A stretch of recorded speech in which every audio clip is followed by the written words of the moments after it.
Telugu Desam party జాతీయ working ప్రెసిడెంట్గా బాధ్యతలు స్వీకరించిన యువనేత రాష్ట్ర విద్యాశాఖ మంత్రి నారా లోకేష్కు అభినందనలు వెల్లువెత్తుతున్నాయి. లోకేష్ నాయకత్వంలో పార్టీ మరింత బలోపేతం అవుతుందని అన్నారు. రాష్ట్ర తెలుగుదేశం పార్టీ కేంద్ర కార్యనిర్వాహక అధ్యక్షుడిగా ప్రమాణ స్వీకారం చేస్తున్నటువంటి శ్రీ నారా లోకేష్ బాబు గారికి నా హృదయపూర్వక శుభాకాంక్షలు. వారు రాబోయే రోజుల్లో ఇంకా మంచి ఉన్నత పదవులు అధిరోహించాలని చెప్పేసి, వారు ఉన్నతిగా రాష్ట్రాన్ని ముందుకు తీసుకెళ్లాలని చెప్పేసి మనస్ఫూర్తిగా కోరుకుంటూ, పార్టీ ఈ మా ఒంగోలు నియోజకవర్గ పార్టీ క్యాడర్ అంతా కూడా చాలా సంతోషంగా ఉంది. అదేవిధంగా మేము కూడా త్వరలో, అంటే ఈరోజు అక్కడ హెవీగా ఉంటుందని మేము పోలేకపోయాము. తర్వాత మా ఏఎంసీలు ఒంగోలు క్యాడర్ కూడా లోకేష్ బాబు గారిని పర్సనల్గా కలిసి అభినందించడం జరుగుతుంది. మా యువగళం రథసారథి శ్రీ నారా లోకేష్ గారు జాతీయ తెలుగుదేశం పార్టీ వర్కింగ్ ప్రెసిడెంట్గా ప్రమాణ స్వీకారం చేస్తూ బాధ్యతలు చేపడుతున్న సందర్భంగా వారికి మా హృదయపూర్వక అభినందనలు తెలియజేస్తూ ఉన్నాం. నారా లోకేష్ గారి హయాంలో తెలుగుదేశం పార్టీ శతవసంతాలు పూర్తి చేయాలని చెప్పని మనస్ఫూర్తిగా కోరుకుంటా ఉన్నాం. నారా లోకేష్ గారుని ఆయన బాడీని షేమింగ్ చేస్తూ గతంలో వైఎస్ఆర్సీపీ వాళ్ళు ఆయన్ని చాలా రకాలుగా మాట్లాడారు.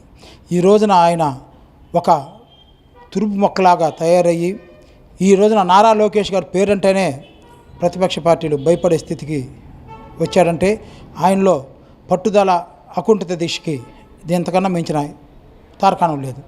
మేము ఒకటే చెప్తా ఉన్నాం, నారా లోకేష్ గారి నాయకత్వంలో తెలుగుదేశం పార్టీ వసంతాలు పూర్తి చేసుకుంటుందని, తెలుగుదేశం పార్టీ కార్యకర్తల సంక్షేమం అనేది పెట్టి దాదాపు కోటి మంది కార్యకర్తలను సభ్యులుగా చేర్చుకొని వాళ్ళ సంక్షేమం కోసం నిరంతరం పాటుపడుతూ, ఎవరైతే ప్రతిపక్షంలో తెలుగుదేశం పార్టీ 2019-24 మధ్య పనిచేశారో వాళ్ళను గుర్తించి ఈ రోజున పదవులు పంపకముల విషయంలో అయితేనేమి, ఎవడైతే పనిచేసిన కార్యకర్త ఉన్నాడో, ఎవరైతే పనిచేసిన నాయకుడు ఉన్నాడో వాళ్ళని గుర్తించి ఈ రోజున వాళ్ళకి తగిన గౌరవం, సముచిత స్థానం కల్పిస్తూ పార్టీ కార్యకర్తల్లో ఒక నమ్మకాన్ని ఒక స్థైర్యాన్ని కలిగించిన నారా లోకేష్ గారికి మరోసారి మా ప్రకాశం జిల్లా Telugu Desam party, Ongole parliament Telugu Desam party తరఫున హృదయపూర్వక ధన్యవాదాలు, అభినందనలు తెలియజేస్తాం. ఈరోజు తెలుగుదేశం పార్టీ వర్కింగ్ ప్రెసిడెంట్గా ప్రమాణ స్వీకారం చేయబోతున్న మన ఐటీ శాఖ మంత్రివర్యులు శ్రీ నారా లోకేష్ బాబు గారికి ముందుగా శుభాకాంక్షలు తెలియజేస్తున్నాము.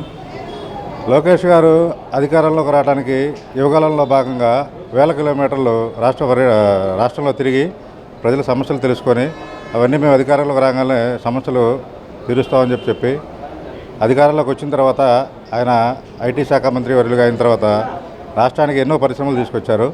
ఎంతోమంది యువతకు జీవనోపాధి కల్పించారు. ఇదే విధంగా ఆయన పరిశ్రమలు తీసుకొస్తూ యువతకు ఉపాధి కలిగించుకుంటూ రాష్ట్రాన్ని ముందుకు తీసుకెళ్లే దిశగా పనిచేస్తారని కోరుకుంటూ, యువగళం పాదయాత్రతోటి బడుగు బలహీన వర్గాలు, కార్మికులు, కర్షకులు వీళ్ళందరూ బాధ సాధకాలు తెలుసుకుని ఈ రాష్ట్రంలో అతని యువగళం పాదయాత్ర అనేది ఒక చరిత్ర. మామూలుగా రాష్ట్ర వ్యాప్తంగా కాదు, దేశవ్యాప్తంగా కూడా ఒక చరిత్ర. ఒక యువ నాయకుడు ఆ విధంగా పాదయాత్ర చేయడం నా భూతో నా భవిష్యత్తు. పాదయాత్రతోటి పార్టీకి కూడా ఎంతో ఇది తీసుకొచ్చి ఆ రోజు ఉన్నటువంటి ప్రతిపక్షంలో కార్యకర్తలు పడుతున్న ఇబ్బందుల్ని, సబ్బందుల్ని వాళ్ళ తండ్రి గారిని అదే రోజు ఆయన పాదయాత్రలో ఉండగానే అప్పుడున్నటువంటి ముఖ్యమంత్రి, రాక్షస ముఖ్యమంత్రి జగన్మోహన్ రెడ్డి జైలు పంపించడం, ఈ బాధలన్నీ ఎదుర్కొని కూడా అతను నిలబడి ఎక్కడా విరామం లేకుండా పాదయాత్ర ఆపకుండా చేసి పార్టీకి భవిష్యత్తు ఇచ్చినటువంటి నాయకుడు నారా లోకేష్ గారు. ఆ నాయకుడికి రేపు భవిష్యత్ తరానికి కూడా మా అందరికి కూడా యువ నాయకుడిగా నారా లోకేష్ గారు ఇంకా ఉన్నతమైన శిఖరానికి ఎదగాలి.